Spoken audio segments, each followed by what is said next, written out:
just over a month of the 2011 regular season, the AL Central has been flipped upside down. And one of the teams that lately has been on the bottom, now at the top, that's the Cleveland Indians. A fantastic start, a great April, and there's quite a bit of reasons why. We'll start with the offense. Quite a few players hitting the ball. Yeah, the offense has been really remarkable. On a pace for 875 runs. Really only the Yankees have been comparable with their offense. But really, when you look at it, they've done it without the help of Chu and Santana. Those guys really, Santana recently has helped them hit a walk-off grand slam recently. But if you look at the two Cabreras, Orlando Cabrera, Asdrubal Cabrera, the two of them have been the catalyst of that club. Early on, Asdrubal Cabrera was hitting for power. It's tailed off a little bit here recently, but the two of them have been important cogs at the top of the lineup. Let's not forget Matt Laporta, Michael Brantley as well. The guy for me that stands out that really you didn't know a lot about is Jack Hannahan at third base. He plays terrific defense, but he already has 4 home runs. It equals what he did in all of '09 with about 300 plate appearances. So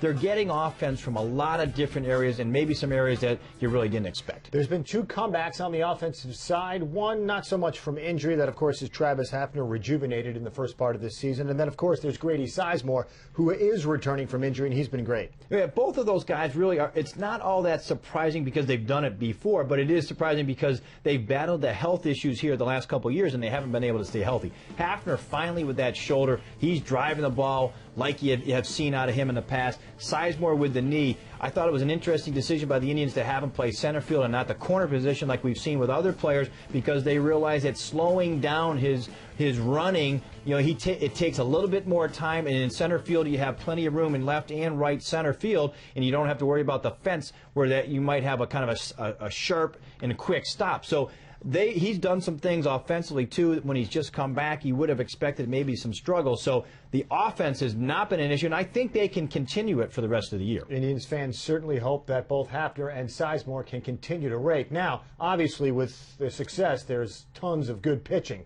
Not so much right at the top, because that's where Fausto Carmona is, and he's struggled, but Justin Masterson certainly hasn't. Yeah, and Masterson has been really very good. I mean, when you talk about his ability to handle left-handers, that was an issue in the past with him. He's figured out a way to throw really more of a 4-seam fastball against lefties in addition to the 2-seamer and his slider. He's getting left-handers out. The home run rate of their entire staff is really no one better than other than maybe the Mariners are the next team. So when you look at that staff, you go, wow, I don't know how they're doing it.